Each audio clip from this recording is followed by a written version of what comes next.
Good morning. Happy Friday. At least I think it's Friday. I have such a hard time keeping track of days.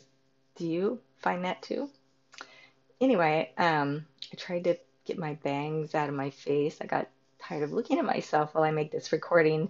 And I think, well, for my birthday, Greg got me a gift certificate to my favorite hairdresser. So hopefully I can get that scheduled soon. And yeah, you won't have to look at this crazy mop. Today's reading is about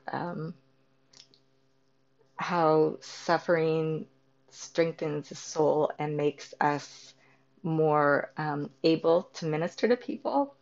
And I know I've told you all about losing our son and all of that, but we were in the hospital for 2 weeks because of our own injuries after the accident. And a friend came and talked to us, and he said, God knows what it's like to lose a son, and you have a new ministry now. And he read us that verse from Corinthians where it says that um, with the comfort that God comforts you, you'll be able to bring comfort to others. And that's been so true. It's like because of that deep loss, we have been able to empathize and comfort and counsel people walking through loss and grief. In fact, I am part of a grief share group right now. Hi, Sandy and Gail. Or Gail, you're not at Parkview. Um, and it changes things. I used to give really pat answers to people who are suffering, like, um, God works all things for good. And it's true, he does. But if we're not really listening and empathizing with people out of our own brokenness, it can be kind of like putting a band-aid on a mortal wound. So, anyway, let's start. Grain must be ground to make bread. That's from Isaiah 28:28. Many of us cannot be used as food for the world's hunger because we have yet to be broken by Christ's hands. Grain must be ground to make bread, and being a blessing of His often requires sorrow on our part. Yet even sorrow is not too high a price to pay for the privilege of touching other lives with Christ's blessing. The things that are most precious to us today may have come through tears and pain. God has made me bread for, okay, this is a quote by St. Ignatius, and he was martyred. He was actually fed to the lions. And this is a quote from him.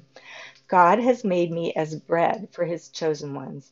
And if it is necessary for me to be ground in the teeth of lions in order to feed his children, then blessed be the name of the Lord. Wow. To burn brightly, our lives must first experience the flame. In other words, we cease to bless others when we cease to bleed. Poverty, hardship, and misfortune have propelled many a life to moral heroism and spiritual greatness. Difficulties challenge our energy and perseverance, but bring the strongest qualities of the soul to life. It is the weights on the old grandfather clock that keep it running, and many a sailor has faced a strong headwind, yet used it to make it to port. God has chosen opposition as a catalyst to our faith and holy service. The most prominent characters of the Bible were broken, threshed, and ground into bread for the hungry. Because he stood at the head of the class, enduring affliction while remaining obedient, Abraham's diploma is now inscribed with these words, the father of faith. Jacob, like wheat, suffered severe threshing and grinding. Joseph was beaten and bruised and was forced to endure Potiphar's kitchen and Egypt's prison before coming to his throne. David, hunted like an animal of prey through the mountains, was bruised and weary and footsore, and thereby ground into bread for the kingdom. Paul could never have been bread for Caesar's household if he had not endured the bruising of being whipped and stoned. He was ground into fine flour for the Roman royal family. So that's an impressive list of what God brings through suffering.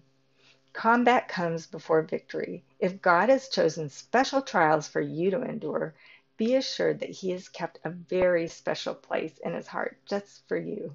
A badly bruised soul is one who is chosen. So I hope that's comfort for you today. My very wise husband likes to say that he never trusts a person in spiritual leadership who hasn't been broken because of the very concepts we were just reading about. So let's pray together that God will make us blessings because of and through our brokenness. Oh, Jesus, we just thank you that you are our example, that you learned obedience through what you suffered. You are the great high priest who's been through everything that we've been through, God, the loneliness, the pain, the betrayal, the, yeah, all those things, Father. And we know that you will give us grace to endure the storms when they come and be transformed by them, be ground like grain so we can be bread for the hungry, that we can be manna for the weary. So, God, we thank you for what you're doing in us and through us during these trials. Keep our eyes fixed on you, and we do just ask that you would grind us into fine wheat that would nourish all around us. In Jesus' name, amen. Have a great rest of your day.